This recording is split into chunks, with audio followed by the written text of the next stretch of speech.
믿는 자에게 의를 주십니다라는 제목으로 말씀 전하도록 하겠습니다.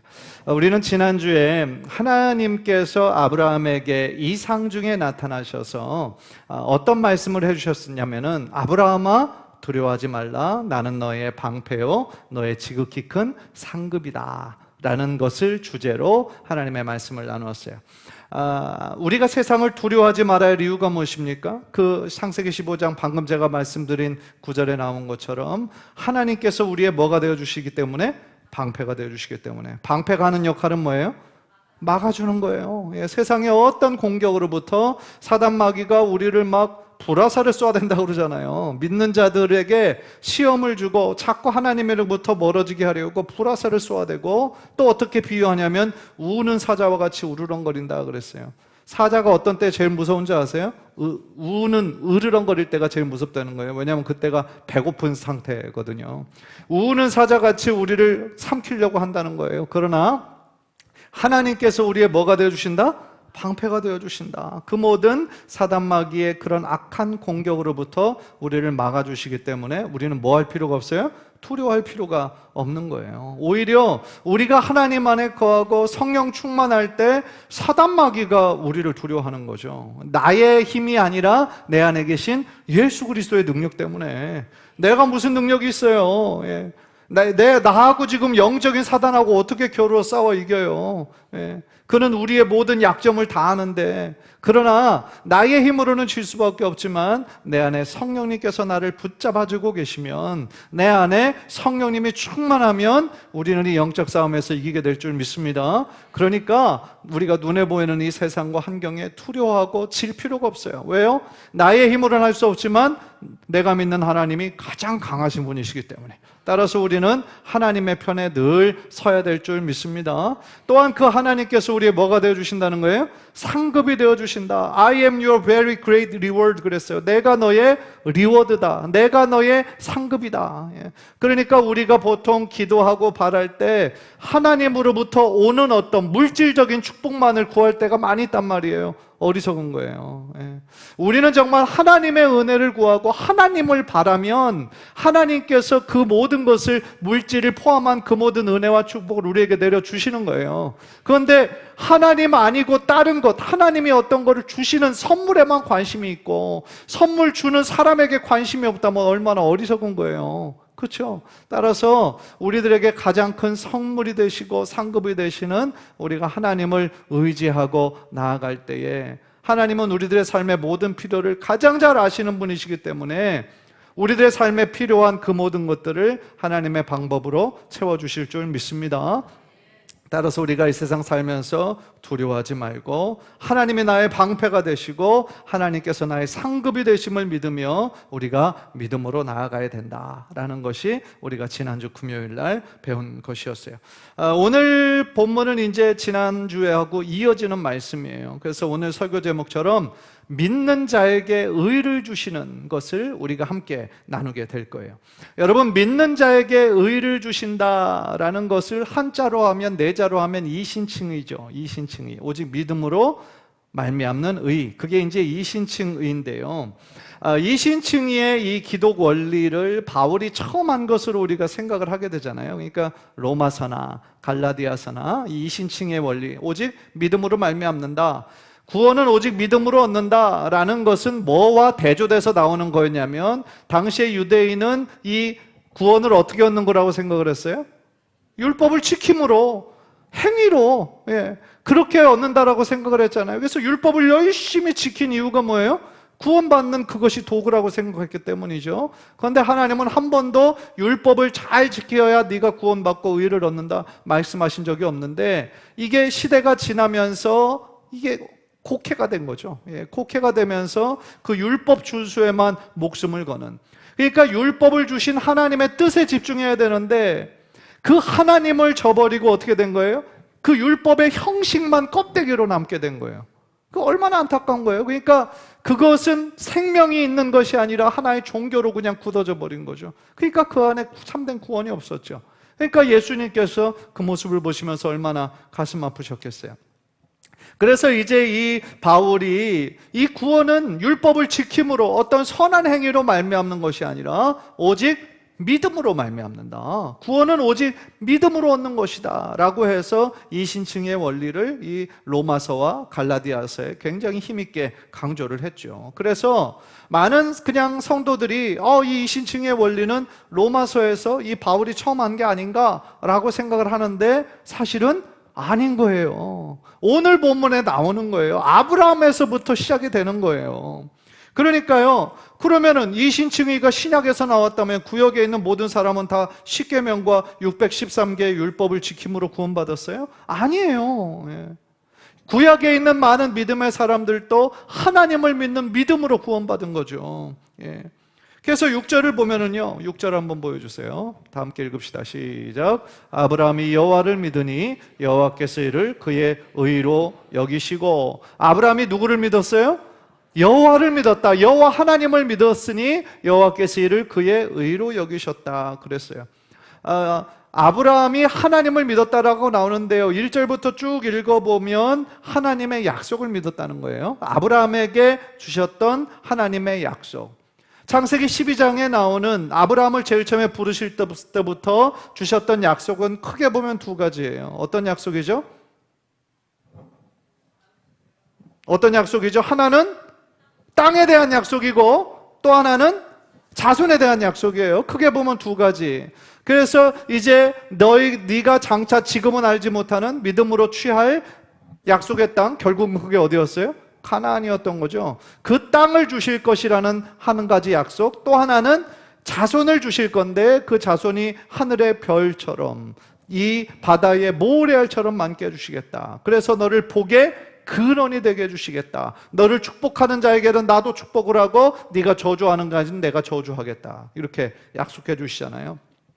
그래서요, 이 아브라함이 여호와를 믿으니라고 했던 거는 창세기 12장에 주셨던 하나님의 약속을 믿었다라는 얘기예요. 그래서 하나님께서 그걸 옳게 여기셨어요. 의로 여기셨어요. 그런데 여러분, 아브라함도 처음부터 믿음의 사람으로 태어난 것이 아니죠. 예. 처음부터 믿음의 사람은 아니었어요.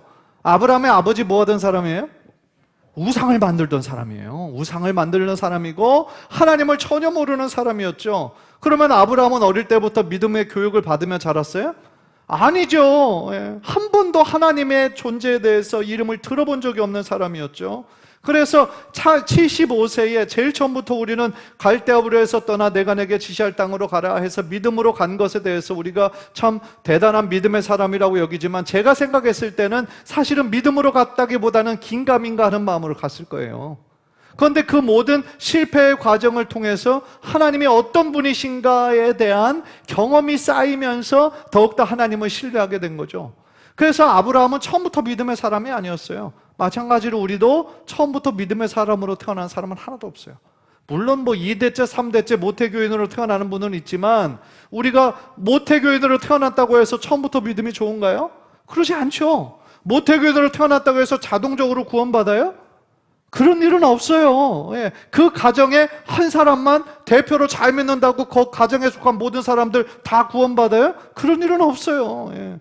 목사 자녀라고 해도 그렇지 않고요. 이 구원은 다 하나님과의 1대1의 관계에서 하나님을 향한 신앙의 고백이 있어야 되는 거죠. 그렇죠? 예. 그래야 구원받을 수 있는 거예요.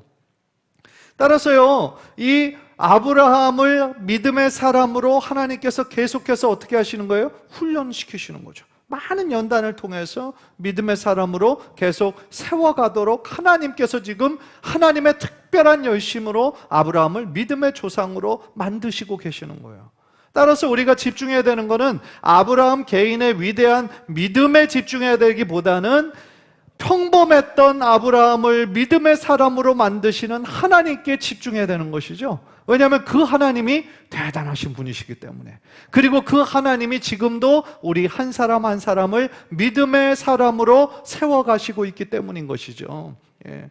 그래서요, 이 아브라함이 제일 처음 하나님의 약속을 들었을 때 믿음으로 나아가지 못했던 것 같아요. 그래서 아브라함이 1절에서 하나님의 말씀을 들었음에도 불구하고 여전히 원망하는 듯한 말을 하는 거예요. 2절을 보시면 아브라함이 이르되 주 여호와여 무엇을 내게 주시려 하나이까? 나는 자식이 없사오니 나의 상속자는 이 다메섹 사람 엘리에셀이니이다.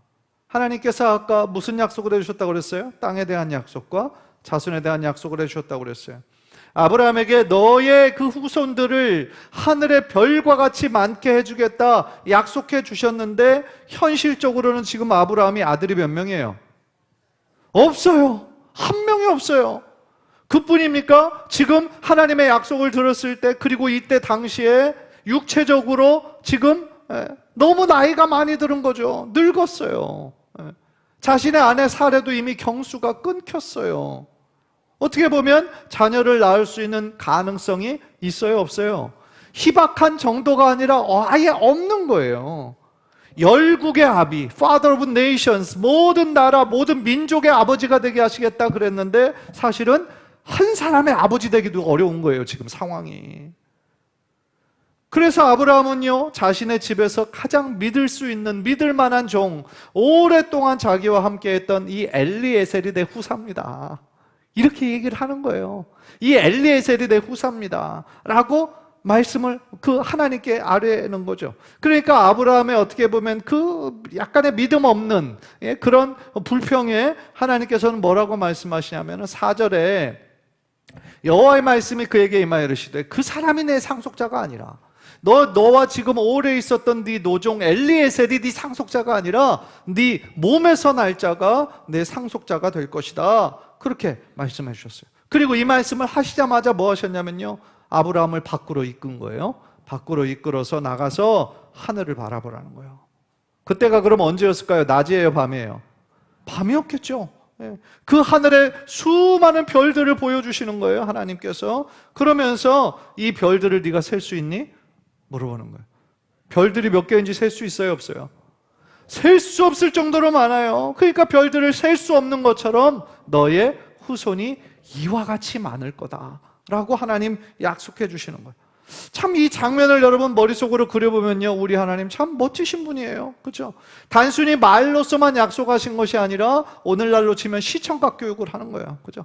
시청각 교육을 통해서 지금 아브라함이 사실은 별을 볼 때마다, 그 이후에 자신의 믿음이 흔들릴 때마다, 밤에 나가서 그 별을 볼 때마다 뭐를 생각했을까요? 하나님의 약속을 생각을 했겠죠. 그러면서 자신의 후손이 이와 같이 많게 될 것이다 라는 소망을 계속하여 품게 하셨다는 거죠. 그리고 실제로 하나님의 그 약속대로 아브라함의 자손은 이 땅을 덮어지게 된 거죠. 그리고 아브라함은 열국의 아비가 되었고 믿음의 조상이 될 수 있었다라는 거예요. 여기서 우리가 기억해야 되는 것은 뭐냐면요, 하나님께서 지금 하나님의 약속을 온전히 믿지 못하는 아브라함에게 네 눈을 들어 하늘을 바라보라 말씀해 주시는 거잖아요. 그러니까 그 얘기는 결국 우리가 적용하면 이 땅만을 바라보고 이 땅의 문제만을 바라보고 있는 우리들의 이 시선을 들어서 지금 하나님을 바라보라는 거죠. 하나님께서 너의 삶에 어떻게 일하실지, 어떻게 행하실지 너의 믿음의 눈을 들어 나를 바라보라, 하늘을 바라보라, 하나님 말씀해 주신다라는 거예요. 그저 그냥 나의 성공과 나의 가족의 안위만을 바라보고 있던 우리들의 이 좁은 시야를 하나님의 큰 약속을 바라보는 데까지 우리들의 시선이 넓어지기를 하나님께서 원하셨던 거예요. 우리 인생의 가장 큰 계획이 지금까지는 나의 꿈 이루는 거, 나의 소원 이루는 거, 거기에만 머물러 있었는데 하나님의 뜻은 어디인 거예요? 하나님의 꿈을 같이 꾸자는 거예요. 그래서 하나님의 계획을 우리들의 삶을 통해, 우리들의 실천을 통해, 순종을 통하여 이루기를 원하시는 하나님 아버지의 뜻이 있다는 거죠. 그래서 6절을 보면은요, 아브라함이 하나님의 말씀을 믿은 거예요. 믿은 거예요. 그래서 아브라함이 여호와를 믿으니 하나님께서 이를 그의 의로 여기셨다. 즉 아브라함의 어떤 행위가 아니라, 아브라함의 어떤 믿음의 행위가 아니라 그의 믿음을 인하여 하나님께서는 그를 의롭다 인정해 주셨다라는 거예요. 우리의 구원도 그래요. 우리의 구원도요, 우리들의 어떤 선한 행위와 노력이 아니에요. 하나님을 믿는 믿음이에요. 예수가 나의 주다, 예수가 나의 주님이시고 나의 구원자가 되신다라는 그 믿음의 고백만 있으면 우리가 구원을 얻게 되는 거죠. 로마서 3장 28절 우리 한번 다 함께 읽읍시다. 시작.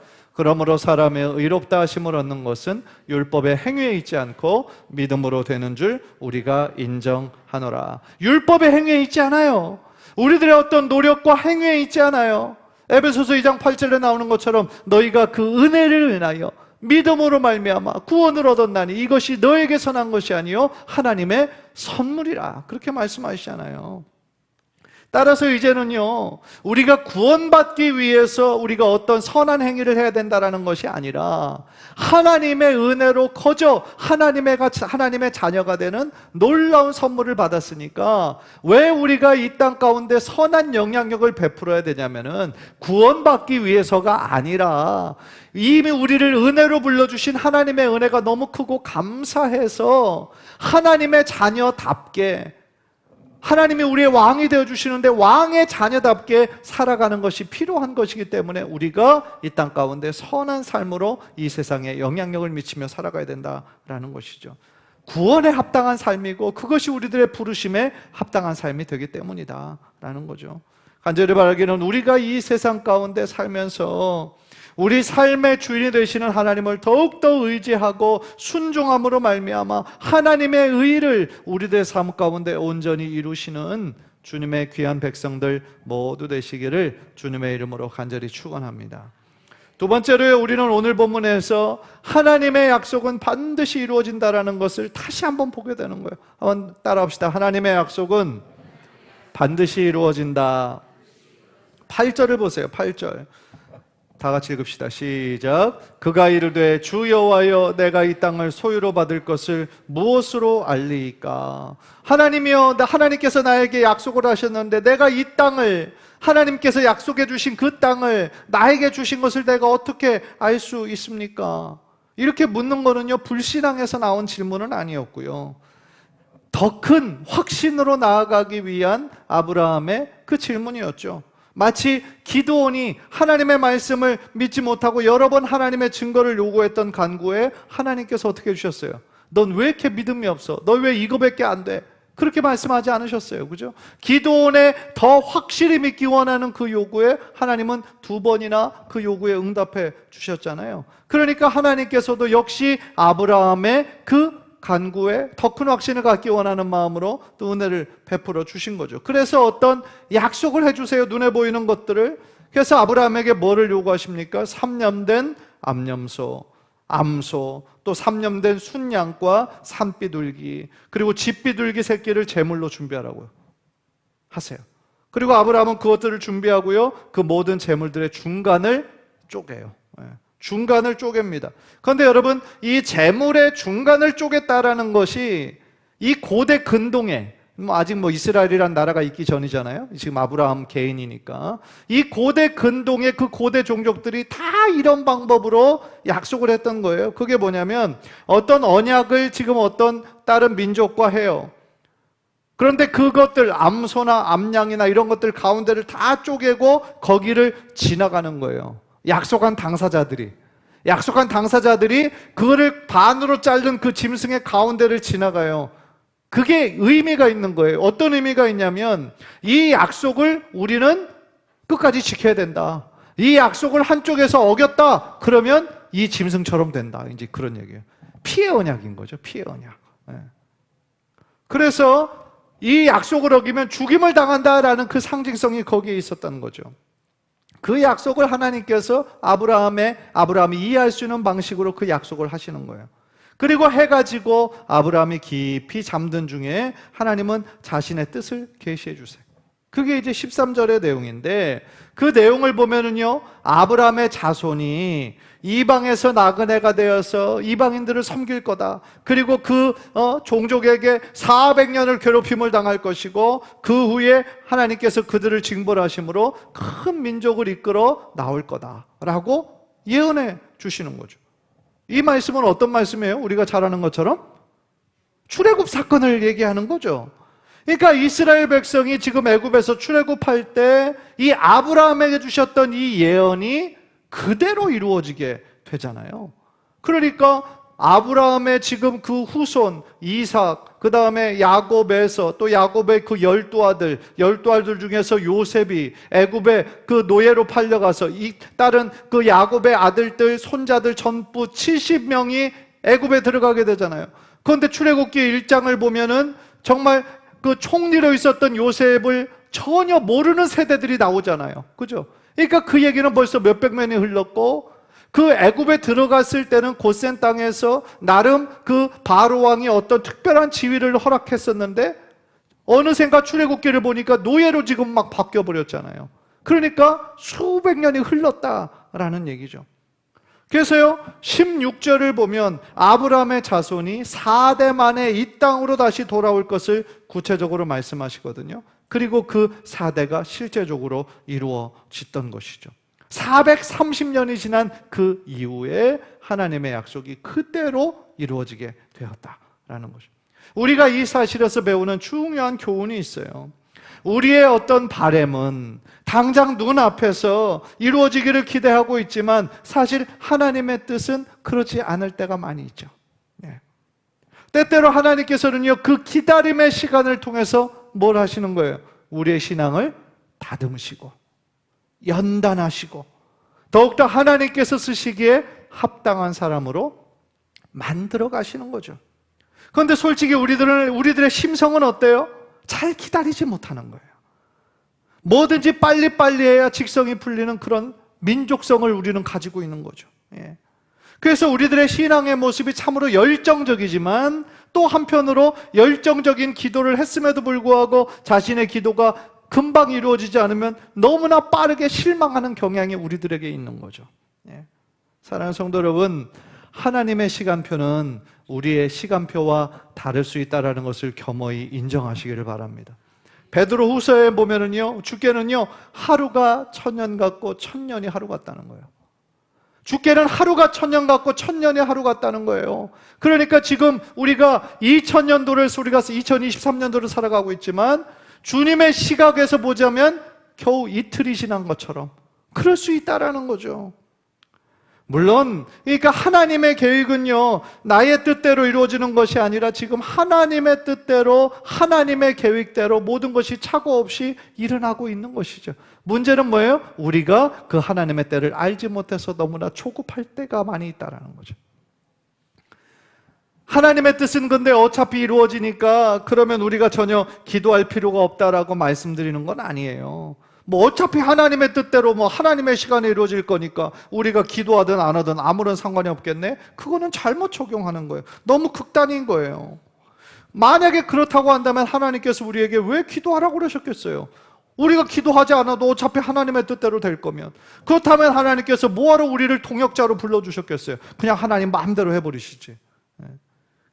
따라서 하나님께서 우리들에게 계속하여 하나님의 뜻을 구하고 찾고 두드리라라는 것은 하나님의 그 정해진 때와 방법이 있지만 우리의 그 기도로 하나님 앞에 적극적으로 믿음으로 나아갈 때 하나님의 때가 앞당겨지고 하나님의 뜻이 우리들의 삶 가운데 온전히 이루어지게 되는 귀한 도구가 될 수 있다는 거죠. 하나님은 우리의 기도를 통해서 역사하시기 때문인 것이죠. 하나님은 우리의 도움이 필요 없는 분이시죠. 하나님은 전지전능하신 분이시니까.